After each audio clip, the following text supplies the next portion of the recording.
Hey guys, just so you know, you're entering muted. If you want to speak, you need to unmute yourself.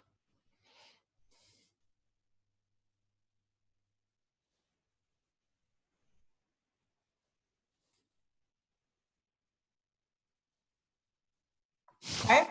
Hey. Skal vi være på med video? Det er vel ikke nødvendigt, vel, Pawel? Or is it necessary to be? Sorry, come again. Is it necessary to join with video and audio? It's always better if you join with video and audio, but yes. I leave it up to you. Okay.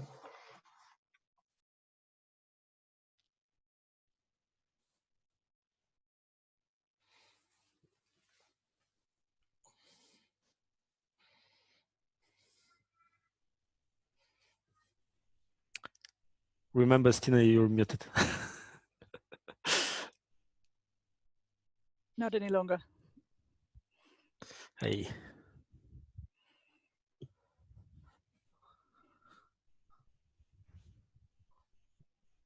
So we still have like 4 minutes to go. Yep. You can hear me? Yeah. Yep. So you can just check if our microphones work, if our video works. Yep. If I started the recording, I did.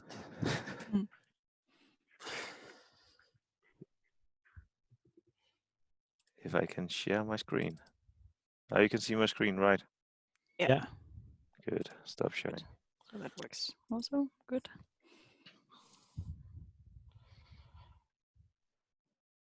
I can also test one thing. Can you see it? Yeah. Right. Yes. Works.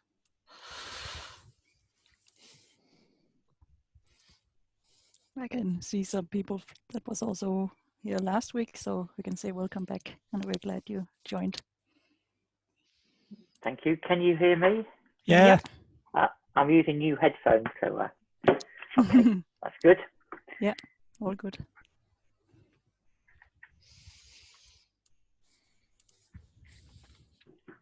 Are there many more on this meeting, or is it a follow-on from last week? Is what I'm trying to ask, or is it? It's not a follow-up as such, but we are in the same area of doing meetings online, and we're using some visual facilitation techniques also in this meeting as last week. Okay, thanks.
Hi to everyone who just joined. Hello, good afternoon. Hi.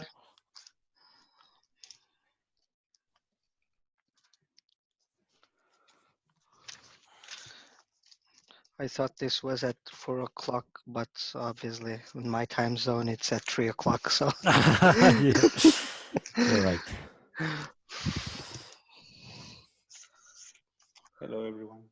Hey, just as we have new people joining, please make sure that you have something to write. Physical pen and paper. Anything would do. If you have a marker, that's even better. If you have a few sheets of paper, that's also even better. Or right on the wall behind you.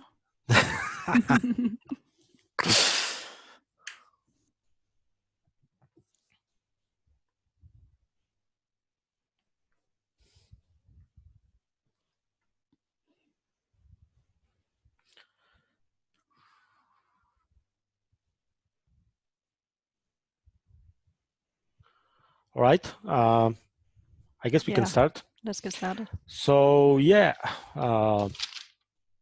like last time, welcome to our second meetup in the series of Visual Agilists Denmark. Online edition. This time really online. The topic for today is visual facilitation for beginners. And we're gonna do it with the three of us. We're gonna be your facilitators. Me, Pawel, Stine, and Christian.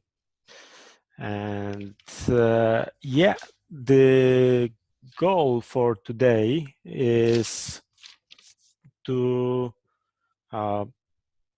practice and use to prepare and use in practice visual materials. So it's gonna be how you can do it online. That's really our focus. The agenda is we first gonna do a small introduction, let's say. We're gonna describe what's the overall goal of doing what we are doing. We're gonna practice, and then we're gonna discuss some hints that we have for you. Christian will show us how you can use all those techniques in PowerPoint easily. And then we're going to wrap up and collect some feedback from you. So yeah, maybe let's just quickly open by introducing ourselves to all the people who weren't here with us before. So my name is Pawel. Hello everyone. I'm a Scrum Master working at SimCorp, and I'm using quite a lot of visual techniques doing my everyday work. And right now with coronavirus, I just have to use them online while being online. So hi everyone. Yeah. Hi, my name is Stine, and I also work as a Scrum Master in SimCorp, where I have worked with the distributed teams for many years, and that means also a lot of online meetings. And I also like to do this with visual facilitation, and now we are challenged to even come up with different techniques to use it in this online setup. So that's what we're gonna talk about today. And I'm Christian. I'm also a Scrum Master here in SimCorp. I use most of this visual facilitation and visual and drawings for trying to make my meetings more interesting. I have my favorite drawing of an elephant I try to use everywhere. So this is me. Yeah, and just as a way to check in, we're gonna use a small exercise that is called Draw Your Mood. And the way we want to do it is I will share with you a link to Padlet. And when you click on the link, you're gonna come to something like this. And if you click on the plus or double click anywhere, you will be able to add this note, but you need to click on those three dots and select the draw option. And then you can actually draw something. And this something is your mood, whatever your mood is, and however you want to draw it. So when you click save, it's going to come up like this. And this is the card that you can move around. So I'm sharing a link right now, and let's just use first 2 minutes. So you can click on the link, go into Padlet, create a new card, and draw your mood on top of it.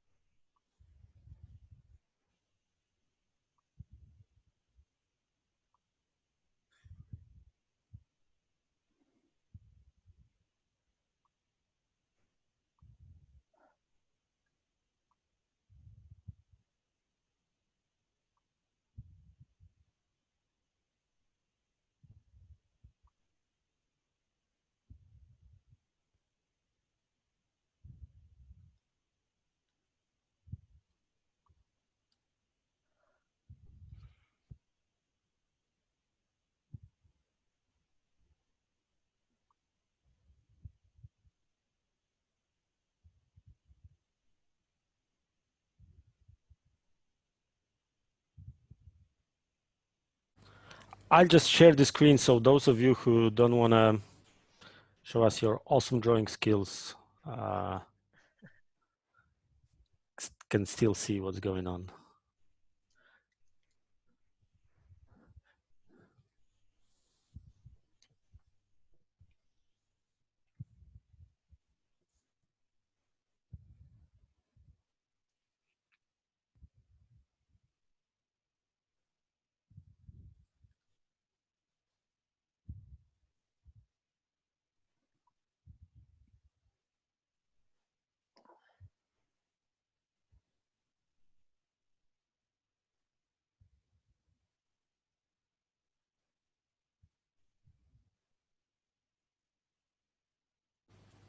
I love the beer mood. That caught That's- my eye also immediately.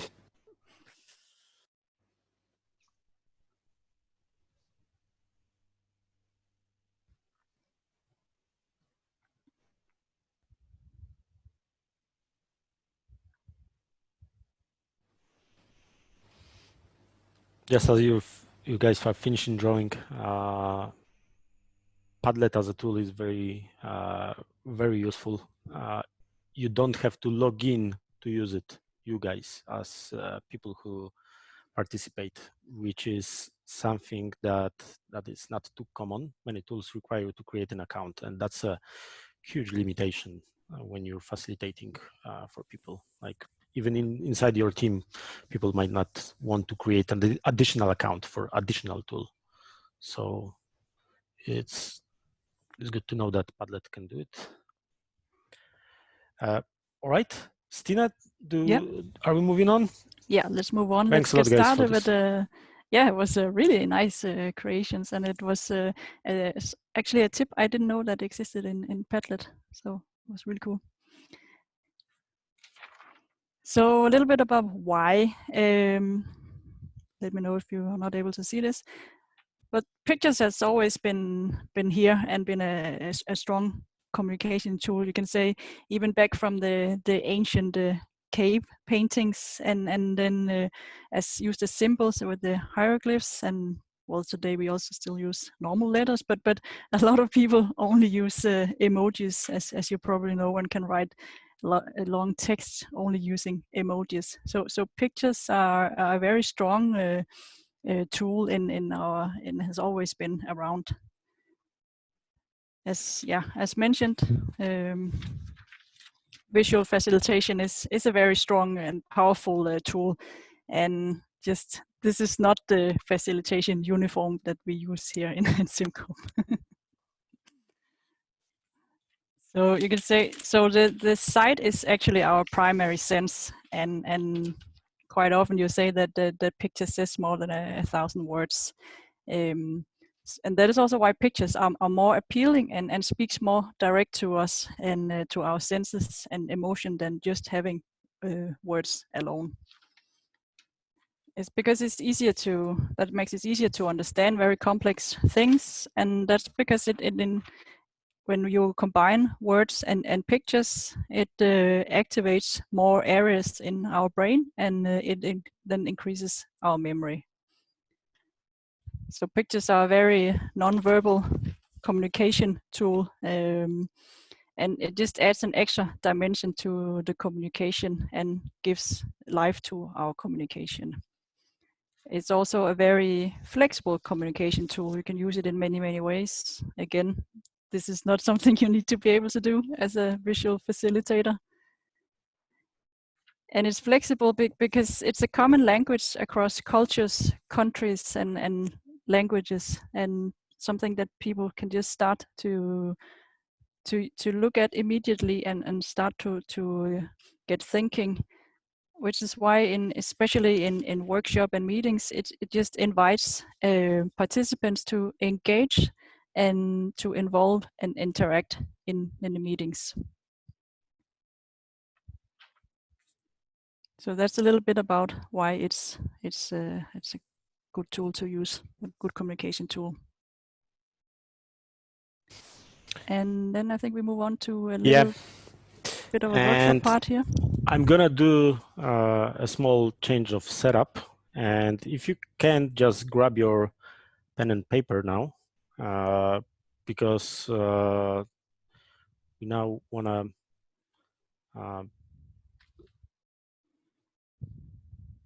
practice something. And I could just also say that we will share the pictures from here with you afterwards. And my camera will go a bit funny because I'm using a funny setup that I might share later on. But the thing is, whenever someone thinks about visual facilitation, usually cool pictures come to mind and people who can actually do awesome drawings. But in fact, when you are doing visual facilitation, for the most part, what you will do is you will write. You will write a lot. And can I just ask you, on a piece of paper, just write your name like you normally would. Just write it.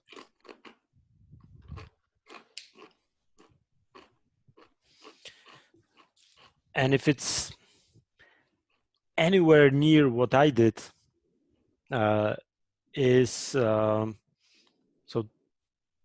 the first thing is that it's probably hard to read what I did.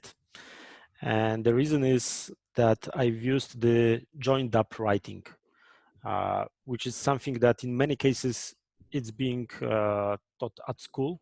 So that's like the default way of writing that people teach you in school.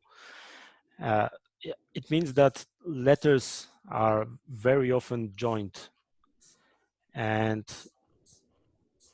it just makes them very hard to read when you're writing, for example, on flip chart for people. So what I recommend to do is write slowly,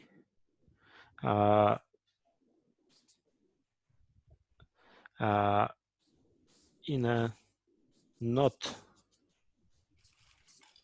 joined up way. So just spread your letters. And if your handwriting is terrible, like it is for me, just try to make it as readable as possible. Go for simple letters. Avoid things that are like, you know, super fancy, because it's harder for people to read. And I wanted to share with you one technique, which is called USMO. I don't know if you've heard about it, but you can just write or draw as I do along with me. The reason why it's called USMO is that you first draw an U letter, then you write Z letter, then you add M, and you finish it up with an O. And this is USMO light bulb. So it's a very easy technique to write letters, to draw icons, draw things. If you have a gray marker or any highlighter marker, or like they are common in the office, you can also add shadows to this one. And the trick about adding shadows to things that you are drawing is that if you imagine that you have this on a piece of paper, you just need to think that there's some light source somewhere.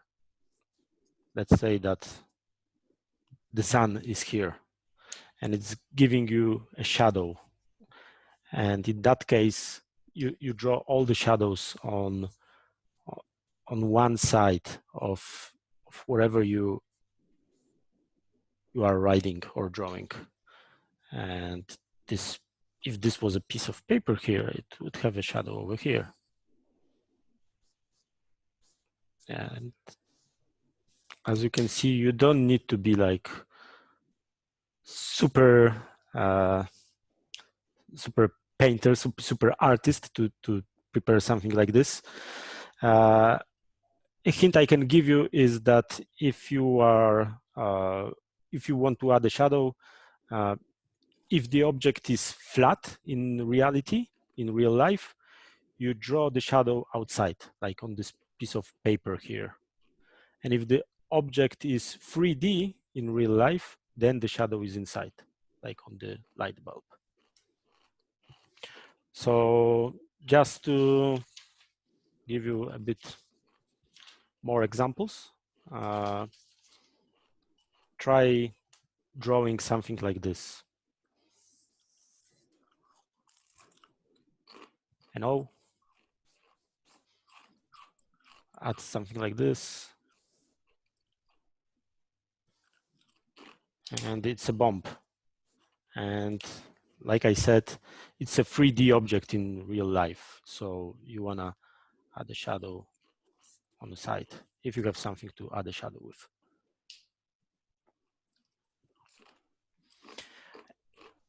Another hint is whenever you're doing this, if you see some icon, if you see some object that you want to draw, always start with largest piece, that's largest object that's inside this icon. So if I want to draw a tea cup, I would start with something like this because this is the largest object.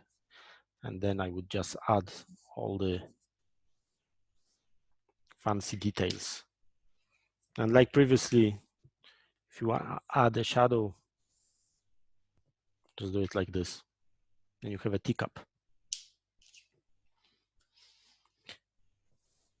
And let's just spend like 1 minute so you can practice a bit more. Just select anything you like from those icons and draw it just for practice without me showing you how I do it.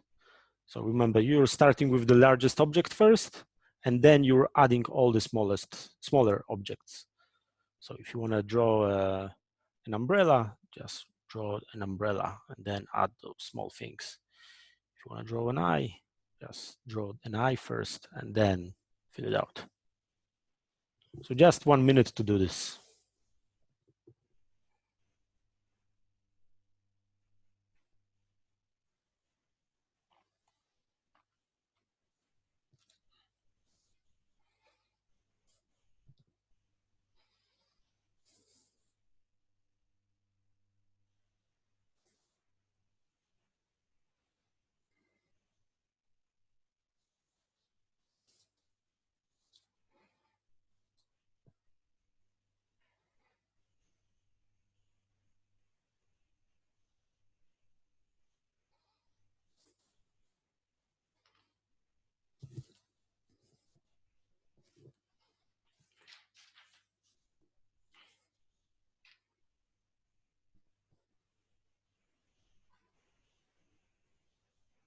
So a question, Pawel. Yeah. How much time did you spend on this? Because this looks just perfect to me. Yeah, so it's about practicing also. It's about practice. Not perfect. Just try drawing some of those. Drawing a page like this is 2 minutes for me. So I guess it's about practice, a lot of practice. I think it's more about not caring too much that it looks perfect. Like all of those pictures are totally imperfect, and in most cases, you can still understand what it is. And if you are unsure what it is, you can use a great trick, which is you just need to write what it is. Then people will understand that this is a funnel.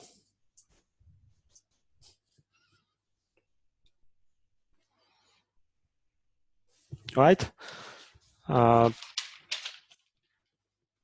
Try drawing some of those, and this is a last minute of practicing.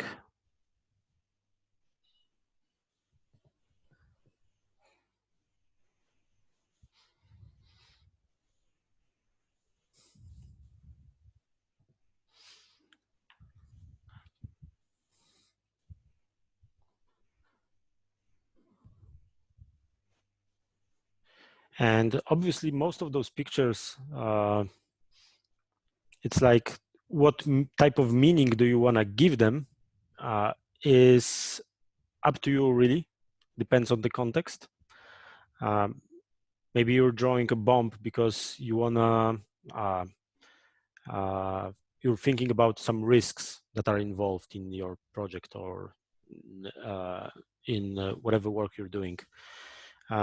Maybe if you're drawing a cup of tea, you are thinking about a break, and you want to signalize that we're doing a break. So you'll draw a cup of tea, cup of coffee.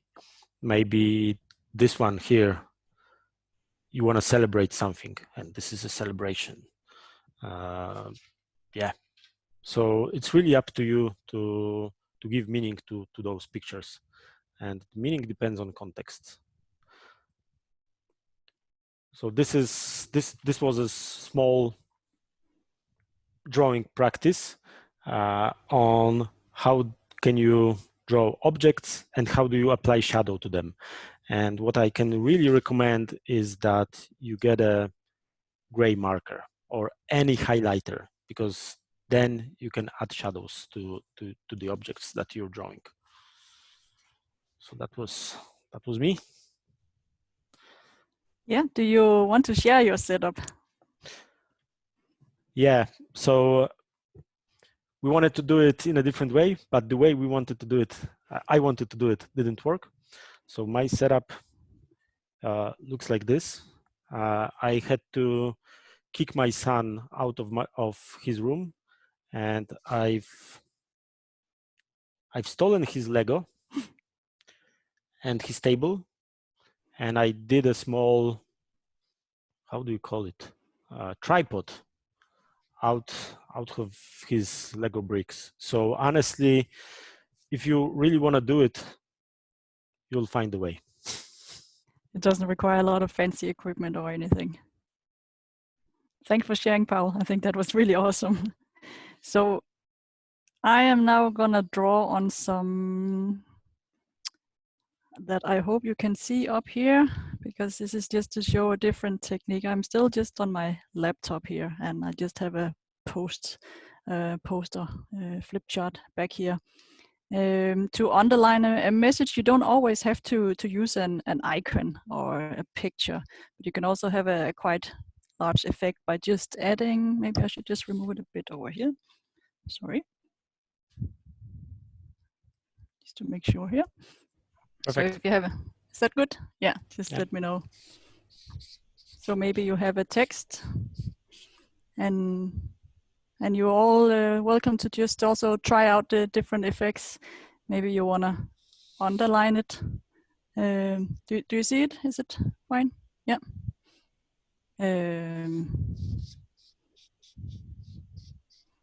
What happens if you just frame it?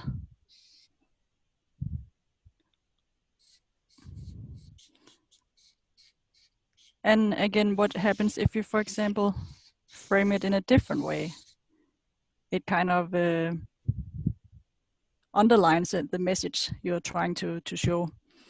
You can also combine it with some icons. It could be if you're trying to, if you have a meeting where you talk about return on investment,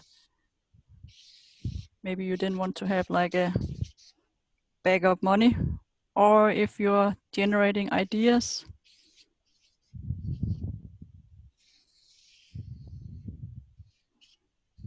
Combine them in a light bulb. This is also a way of framing and still underlying the message.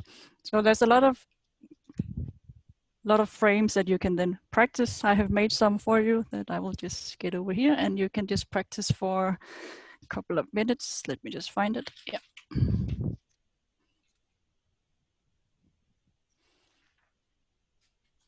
think I need to move backwards here. Yeah. So maybe you'd like to practice this just a minute or two.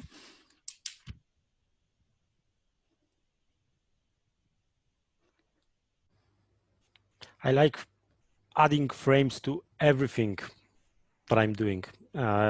It's a very simple and powerful technique. If you just write some text and you add frame to it, it already looks like a work of art. Really, it's doing this requires little effort, and by framing it, it just looks a bit better.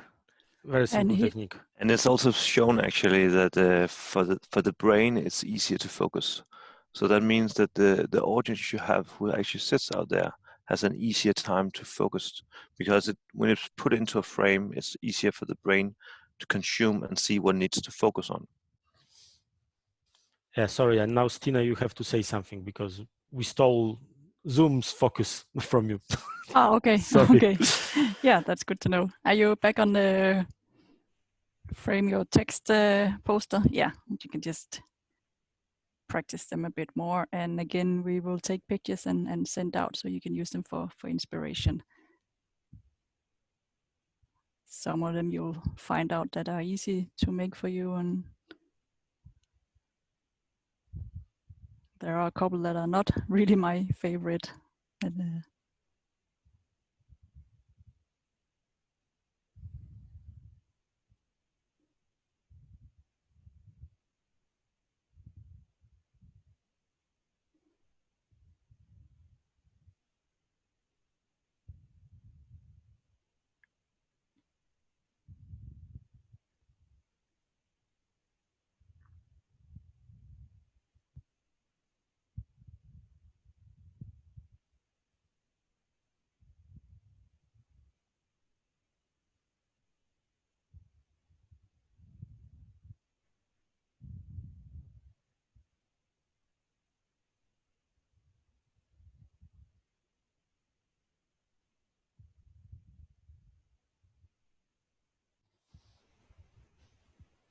Do you want to move on? yeah, we will send these out so you can practice more. As Christian actually mentioned, then you can, framing is a good way of, hope you can see this here. It creates a focus, it stabilizes the picture and your message, and it also limits your flip chart. So you can use some of the same frames that you could frame your text with to just frame the whole flip chart. And here are also some more you can practice with.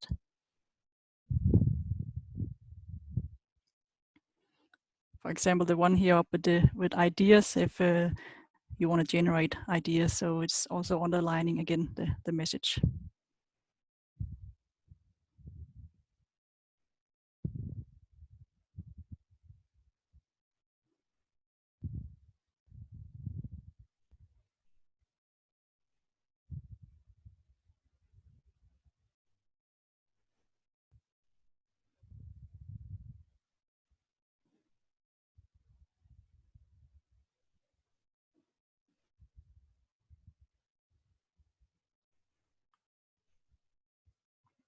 And next we're going to practice how to draw some basic people and some advanced people, which Christian is going to do. So are you preparing your setup now? Because this is going to be a different way of doing some online drawings.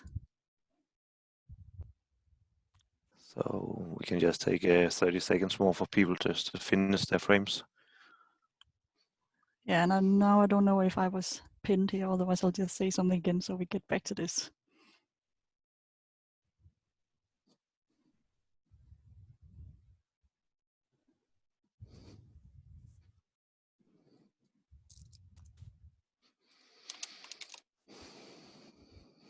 Obviously we are in different locations as we're not all in Pawel's son's room. Okay, so as Stine said, the next thing we will do is actually talk about people, how to draw people, both basic and a little bit more, you can call it advanced. So I hope you can see. What I'm going to do is I'm going to try to use a drawing tablet. So I haven't used it that much, so please bear with me if it's not going to look too pretty. So I will actually also share my screen now. So hopefully you can see a screen, and you can see I'm just using the tool which was provided by along with this Wacom drawing tablet. So often you see that that people, at least I find drawing people being quite difficult. Normally, how you draw them, as at least as you learn as a kid, is the classical stick man, which can be used, but you can actually, with a very simple technique, make something which is called a star person, which normally has a nicer look and feel to it. So you can draw along with me, if just as you know as you go. So you start with drawing the head, then you make an arm, you make another arm, and then you make two legs. So this is a simple way to draw something which most people find nicer, and then you can always, as Pawel mentioned, then you can start to, for example, add shadows or something like that, different effects to it. If you want to draw a group of people, then you can draw them also as a star person. So what you'll do is you'll draw the heads again, for example 3. If you want to draw a team, again you draw one arm, draw another arm, and then you simply add the legs, and then you have a team. So you can say in this way of drawing, you will not go into details in the face. You will not make all these details, because often the details when you have to draw a human being is really difficult, because we all know how humans look like, and therefore it often tends to become very difficult, especially if you're standing in a facilitation situation and you need to draw on a poster. Then this is a simple and good way of how you can draw people very easily. So take just 30 seconds and try to draw a team of your own, and add some colors and some of the shadow effect as Pawel talked about.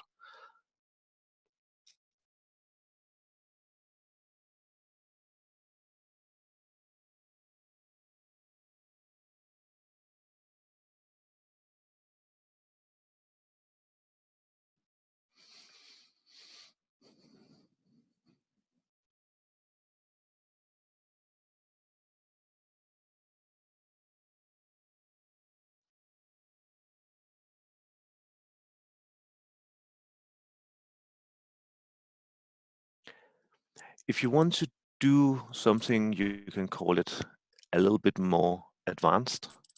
I'll just open up another slide here.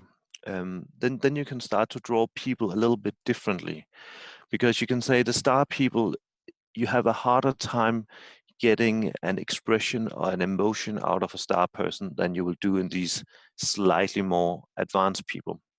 So if you're on your piece of paper you have in front of you, try to draw 6 spots which have the same equal distance between them. Then I'll just do a little zooming, because then you can draw along with me.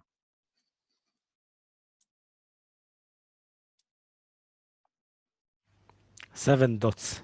7 dots, sorry. Yes. 6 or 7. So, as Pawel said, you start by drawing the largest object first. So when you have to draw a person, the largest object would be the body, meaning the torso. So you can start here by drawing something like this. Try to draw something which will resemble a skirt, because it's a female we will try to draw here. Then the next thing you'll draw is the head.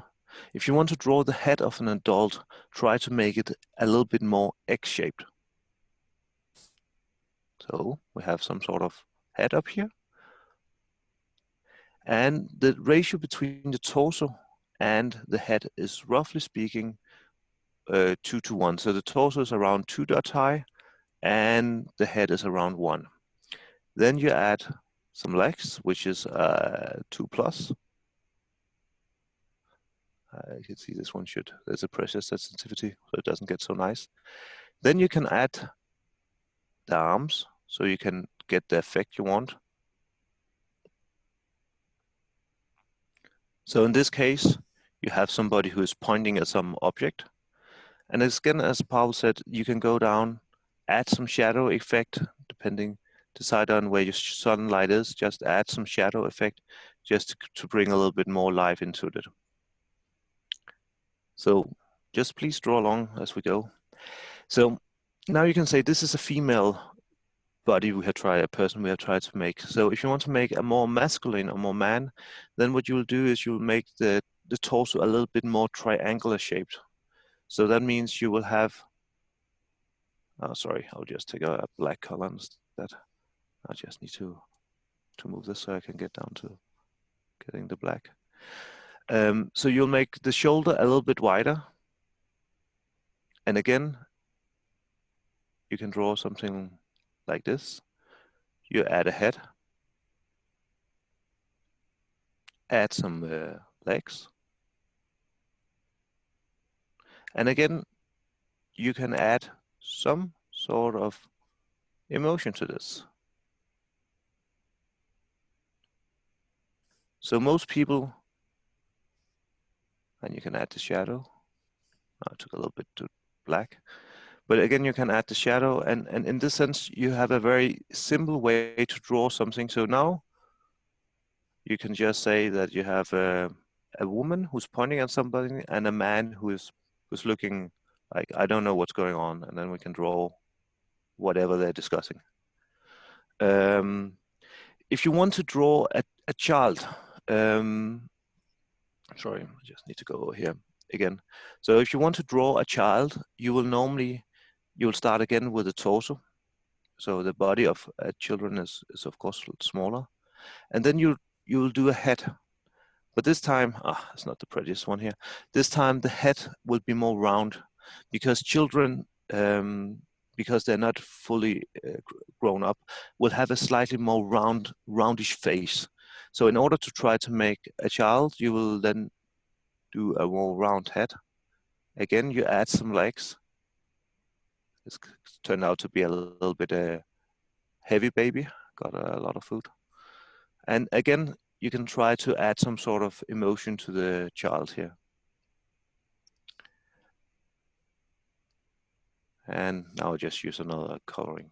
So the last thing which I will mention here when you talk about drawing people, then you can practice drawing some of yourself, is try to think about the autonomy of the action the person is doing. So if you imagine you want to draw somebody who's pushing something, then you can say you will normally have the torso leaning forward. Maybe the head is tilting, that was a little bit too high tilt. Maybe the head is tilting down, the arm is stretched forward, the leg is pointing backwards to give the strength, maybe trying to push forward with the other leg, and then you can draw whatever this person is trying to move. And as we talked about before, you can then add some shadow effects to this.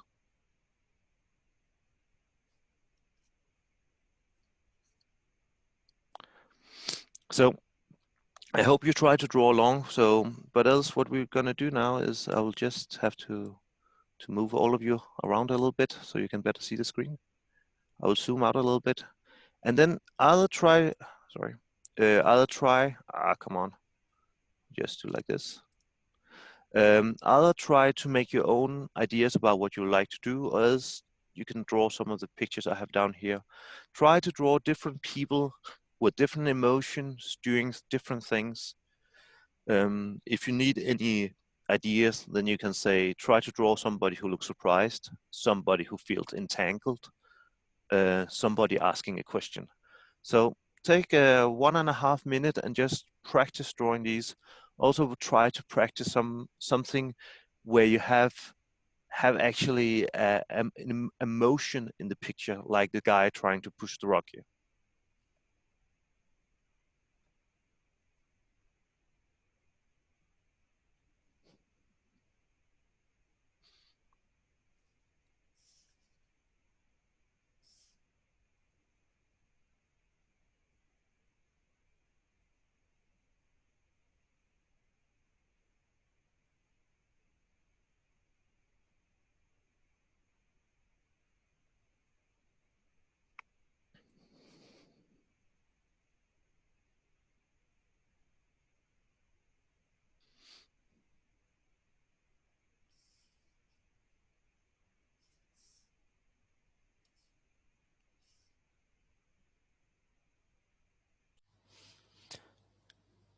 Just as you guys are drawing, I'll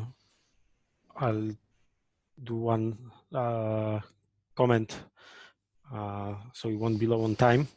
The idea was also to show you 3 ways you can prepare materials for whatever meeting you are facilitating.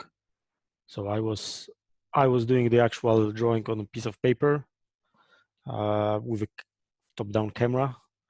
Stine was doing drawing in a setup where you have a camera pointed at the whiteboard, for example, or a flip chart, and Christian was doing the one with a tablet. So it's like, depending on your setup, on your situation, just pick and choose whatever works for you. Yeah. And even an additional one is just to use some A4 papers that you're prepared and then show them.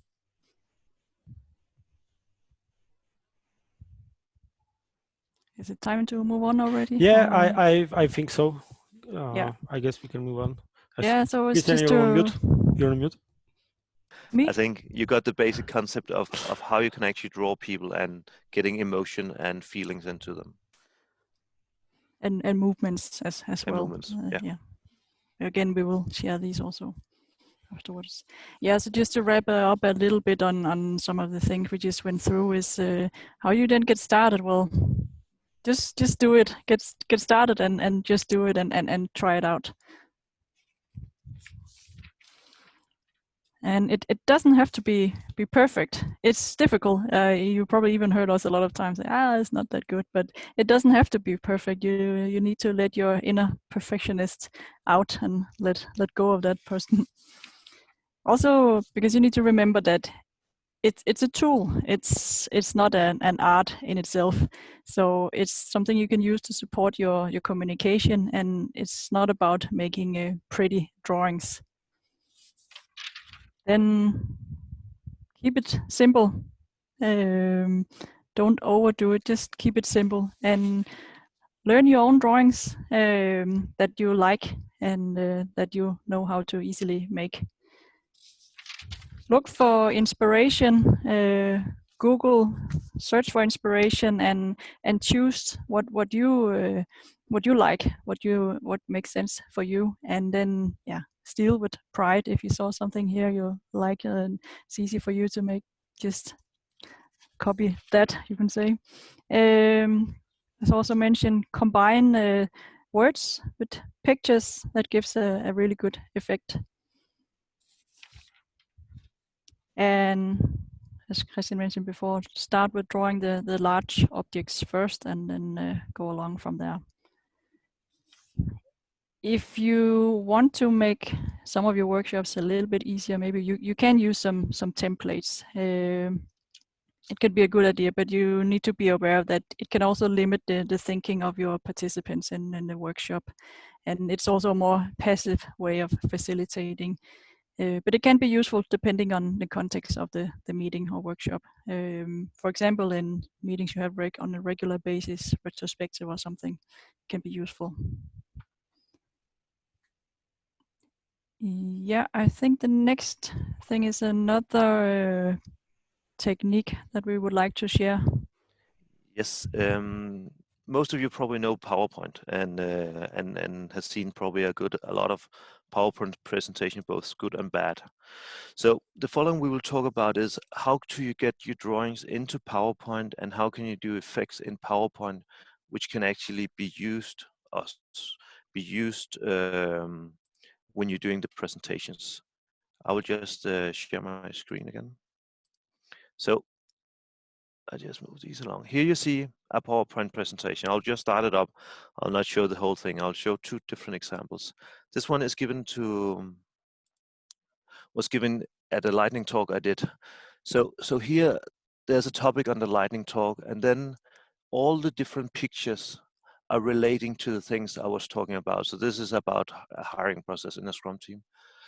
And then as I talked in this lightning talk, the presentation would do what I do now, simply, slowly zoom in and out. So you go in close to a picture when you're talking about it, go to the next picture, zoom back out so the audience have an idea of what you've been through and where you are, try to create the overview. So this is one place where I used it. We will talk afterwards. I will show you how I got some of these drawings into PowerPoint. Another example where I have used this is when you do sprint reviews. So what you see here, I'll just see if I can get these pictures. I should probably be able to minimize it here. So here, this is for a sprint review. So it is what you will normally do. This is for distributed teams. So normally you will have a goal posted in your meeting room. You could have a review posted. You will have a retrospective posted. So what I try to create here is the same effect of having the posters. So when I start the meeting, we would have started here giving the introduction that we're going to do a sprint review. And then again, it zooms out and into the next poster, which would mean that if I was doing the facilitation live, I would have walked over to that poster, pointed at the poster, but now here I then just zoom down in the picture which is running behind this. Again, I zoom out so the audience have an idea of where are we and what is coming next. Going over to the demo, having a discussion. This is, you can just see I put in regular posters also. And then you go over to the review. And what I take advantage of here is that I can still add the regular PowerPoint features you have, like links, for example. So in this case, for the review, I have a link which link into our system where we are having all our stories, etc. But it's just to show you a way of how you can create a very interactive PowerPoint, which is using a lot of visual effects. So you can say, how did I do this? You can sort of do two things. You can use the pen and draw it everything in a tool if you're really good at this. But what I also done sometimes is I actually just draw it whatever I want on a piece of paper, took a photo on using my cell phone. What I normally found, which annoyed me, is that you get all this, you can see the texture of the paper, you can see the shattering. So what I actually have found out at sometimes I use is that if you edit with this Paint 3D, which is a built-in software you have in Windows, you actually have something in here which is called Magic Cut, I think it's in Danish here, where you can sort of just crop the area we are interested in. It makes the algorithm work a little bit easier. It's always dangerous when you're going to do live demos. Push next. Then the software will sort of say, oh, what do I need? Now you can say I lost something down here, so I just need to add it. And then I can say I'm not interested in all these white areas here. So I'll just make sure they go away, but then I lost my letters. So I will just click on the letters, adding them again.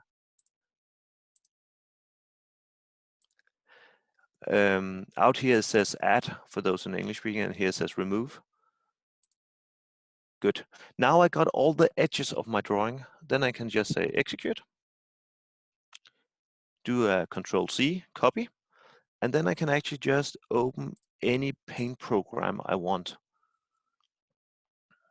Here, just choose to use paint and just add it in. Now I zoom out because it's a large picture I have taken. So right now I got it all into to paint very easily. And I don't have this, you will normally have this grayish color from the paper. In here, I can then do whatever editing I wanted to do. Just to do a sample demonstration of the PowerPoint, I will just do another picture here. So let's say we also want the arrow. So again, I open it up in Paint 3D. Take this magic cut.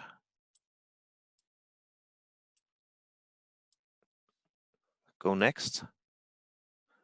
This find all the edges. And in this case, I think, oh, I actually like to keep the colors. So I just say execute, Control C, back into my paint, Control V. So now I can start moving things around in here and say, okay, I want the arrows to go a little bit further down. Oh, sorry, now I cut too much. I'll just do it again. Down here, okay. So this is the way I create the basic picture. Then I can just save the picture here.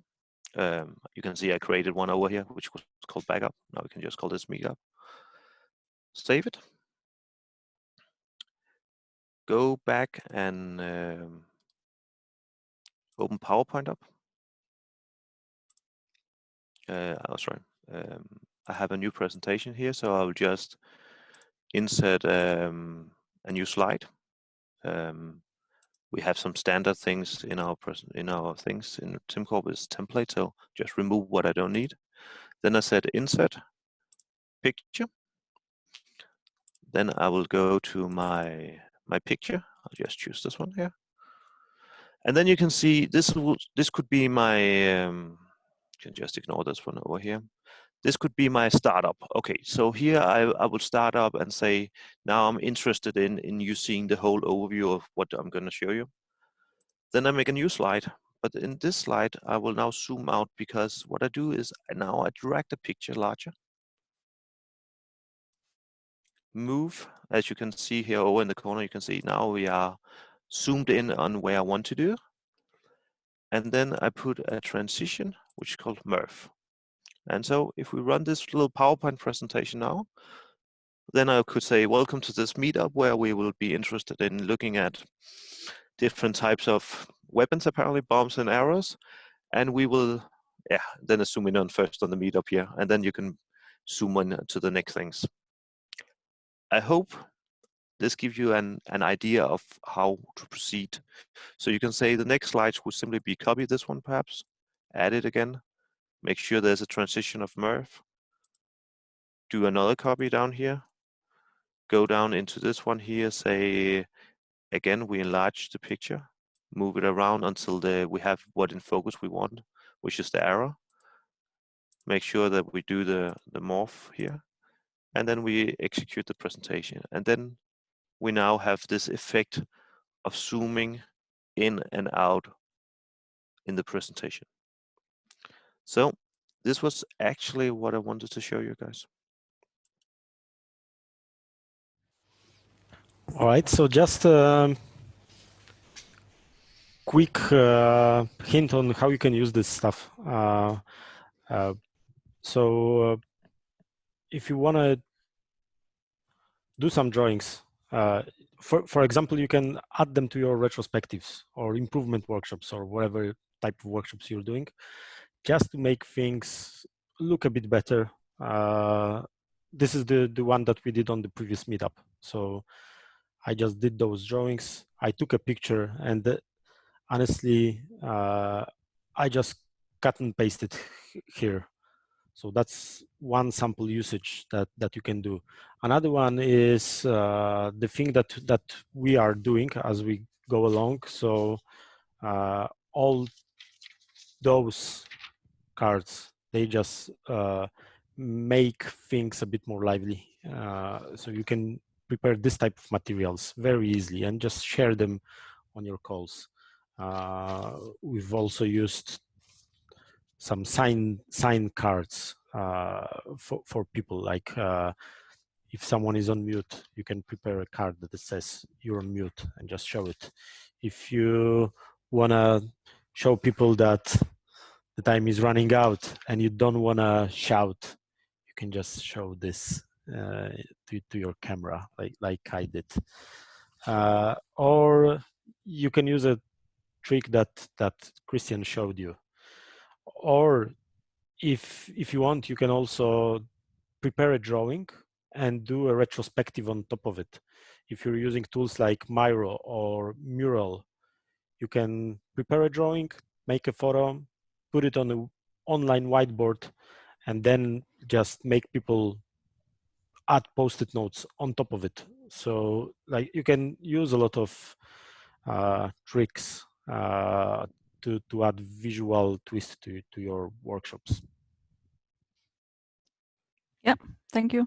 So now we'd just like to say thank you for drawing with us and following along. And we hope we inspired you to either get started or to try out some new ways. As you can see, there's many different quite low-tech ways also of using this in your online meetings. And you don't need to be an artist actually. And you can say even actually a poor drawing has a lot more effect than a poor PowerPoint. I'm not a very good PowerPoint user, for example, but a drawing still shows a very personal engagement, which again invites into involvement with your participants. Yeah, thanks a lot. I shared the link to feedback. If you can use the 2 minutes that are remaining here in this session, just click on the link, and this should take you 3 minutes max, because there are 3 very easy questions. If you can just share your feedback with us, so we will improve the next session. Tell us what you liked, what you didn't like, what you would change, what you would improve. Share anything with us. That would be really amazing. So again, thanks a lot for your time. Share your feedback with us, and we hope to see you again. We will share the photos and links and recordings on Meetup. Yeah. Did you share the link to the feedback in the Yeah, chat? it's already there. I'll just share it again, but it's there. Great. All right. Thanks a lot, everyone. Yeah, we'll hang around for additional 5 minutes maybe until you finish feedback and if there are any questions. Yeah, it's don't feel rushed, but your feedback is very appreciated.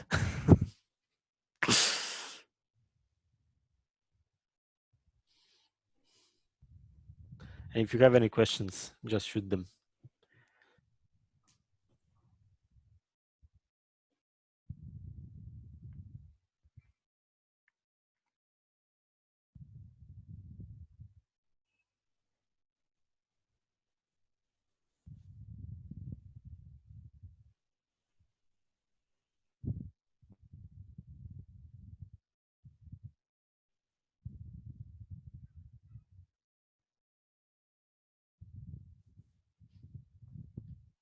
All right, I can see that some feedback is coming. So thanks a lot for that to all of you that took time to give us feedback.